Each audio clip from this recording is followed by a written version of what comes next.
Hey guys, Spider here, and to be quite honest, I've never really done an official game review for a game before. And thanks to GTPO.com and Gamersgate.com, I'm able to do that for Medal of Honor Warfighter. And I stressed over, I tell you, I kind of stressed over this. You know, I wanted to produce this really professional review for you guys, and I procrastinated with it, and I'm like, you know what, I think there are enough quote-unquote, I wouldn't necessarily go as far as saying they're professional. I mean, there are a lot out there that are, but, I mean, there are enough of them, right? So I figured, hey, I just got to be real with you guys, tell you what I think about the game, and then let you guys decide. I mean, I posted up full campaign videos for you guys, as well as at least one multiplayer video, and a couple from the beta as well. On Xbox. So this review is on PC, and I'm just going to go over the campaign at first, and I'm probably going to start on some of the things that, just to describe the campaign a little bit, and some of the things that I didn't like, and then go into the things that I did like about it. Well, first thing I gotta say is Warfighter is a very on-rails shooter. I mean, you follow a specific path, and this is fairly similar to other first-person shooters that are comparable to Warfighter, except that, I mean, Warfighter even goes to the nth degree with it. I mean, if you go off on a tangent, almost even in the slightest in certain cases, you're dead. That you simply die. It's not, turn back or whatever. You can sort of go off and then come back onto a mission. You can't. You're dead. You got to reload from the checkpoint. And it was a short campaign. In total, I had about 4 hours and 20 minutes of gameplay on normal difficulty. That included a few deaths. It also included the cutscenes. If I took out, there were a few missions actually, 2 missions in particular that were just vehicle driving. So 2 full missions plus another mission you're actually driving a boat, and well, I think the 3rd mission or something where it was all it was 1 sniper shot. So I didn't include that. So, but running around from a first-person shooter perspective with a gun in my hand, shooting people or running with a gun or whatever. In total, it was actually less than 3 hours of gameplay. So the campaign is fairly short, but again, that's a trend with some of these games. I mean, it looks fantastic, and in return, we get a shorter campaign. So there really are only a couple more things that I really didn't care for in the campaign. The first was that there were so many breach and clears in this game, and I know they made it sort of a mini game in respect or an unlock system for the breach and clears. So depending on how many headshots you get, I think there were 4 headshots for each unlock in the breach and clear sequences, that you can unlock a different type of breach and clear. So you had a crowbar option, you had a shotgun option, you had explosives or variations of explosives. So throughout the gameplay you could unlock each of these, and there were achievements and trophies to go along with that. But it just got kind of tedious toward the end. I mean, there were so many. There was probably, like, I don't know, maybe 10 or so breach and clears throughout the game that you had to deal with. The other thing was that the ability, and I know this is kind of what they added into the multiplayer, was this fire team aspect where you could actually go up to your teammate and obtain ammunition and resupply with your frags and everything. So that was in play in the campaign. However, I think it really limited the use of weaponry, because whether it was glitch, maybe it was just a PC glitch or whatever, but if I actually picked up another weapon that an enemy had dropped on the ground and used up the ammunition in that weapon, if I went to resupply off my squad mate or one of the other players, like the NPCs, it would actually replace that weapon with my original weapons. And you actually had to switch weapons in order to see that. But I think it just seemed to put limitations on the variety of weapons that you can use in game, where the tendency was just to stick with the ones that you were given at the beginning of the mission. You could resupply at any point in time, and it's unlimited ammunition, right? So you didn't really have to deal with running out of ammo. Maybe in certain instances where you were alone for a short period of time, but those instances were few and far between, if at all, from what I remember. And you can just go up and get ammo and grenades every single time. So I think it just made it easier. I mean, I know I played on normal difficulty, but it just, you didn't really have to worry about running out of ammunition. One other thing I will say, sorry, I meant to discuss this, was that the PC version is through Origin, and Origin still does not have support for achievements, which is really, really unfortunate. I know it's not the game's fault. I know it's not Medal of Honor Warfighter's fault for this, but the achievements are what actually, you know, provides incentive for people to continue playing the campaign. I mean, there's no incentive for me to go back and play in hard difficulty. And I know there are unlocks. You can unlock Tier 1 difficulty, as well as, I can't remember, there's another difficulty as well that was harder than hard, but you actually had to play through hard difficulty in order to unlock those, which is not clear from the start.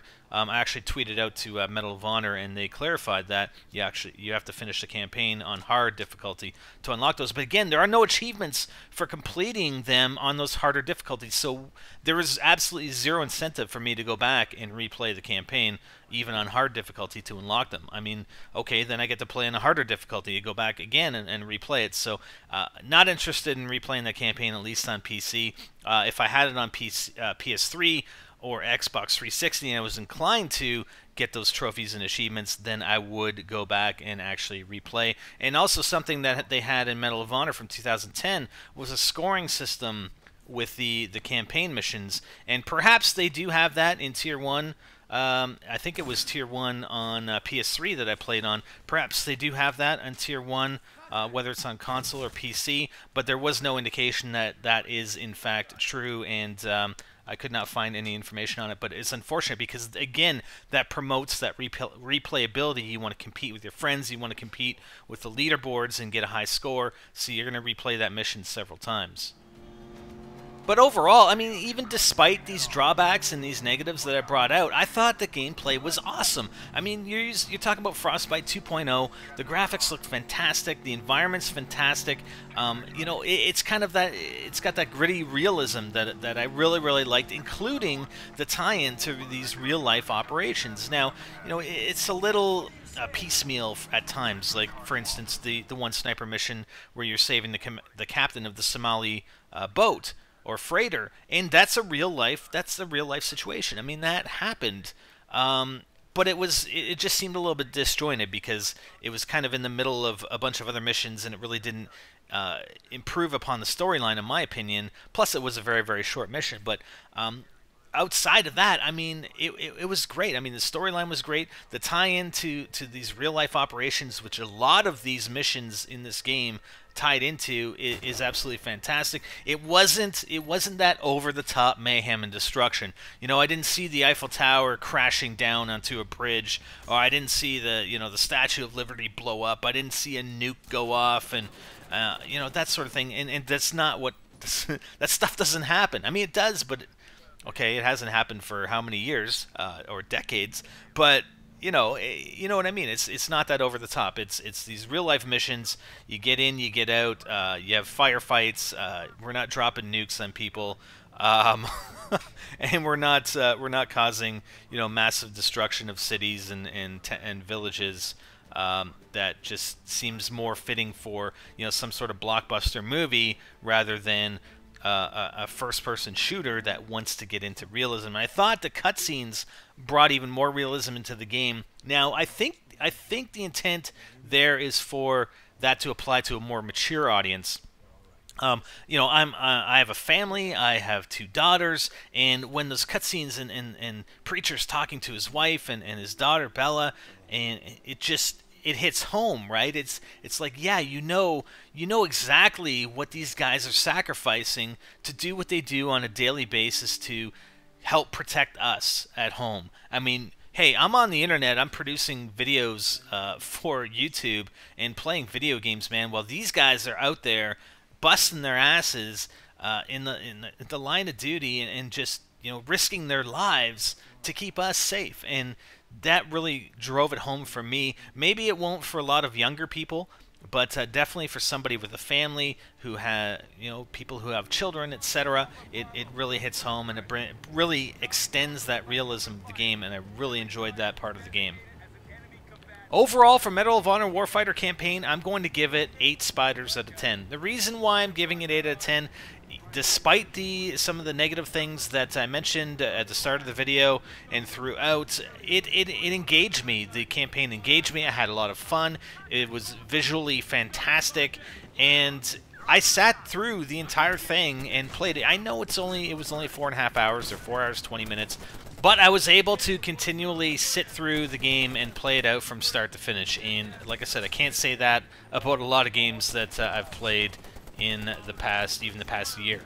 So that's it for Medal of Honor Warfighter. I was going to take a look at multiplayer, but there are a couple reasons I didn't. First being is that this video has gone on long enough, and the second is that I haven't put in enough time to do a proper review just on the multiplayer. I mean, I have played a few sessions, I played in the beta, but there are a few other guys that have done multiplayer reviews that I will link you to in the description and or annotations, so maybe go check those guys out, and they probably have some additional Medal of Honor Warfighter gameplay, multiplayer gameplay for you as well. But I've got the one video that I posted up off of PC, playing with some of the D Crew guys. So, and they're the guys that I'll probably be pointing you to in order to take a better and closer look at the multiplayer. So go check those out for sure. Hope you guys enjoyed, and let me know what you think. If you guys have played Medal of Honor Warfighter campaign and or multiplayer, let me know what you guys think. And if you haven't, what do you guys think based off of the videos and the links that I provided for you here today? Looking forward to hearing from you. As always, hope you enjoyed. I'm Spider, and I'm out.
RPG!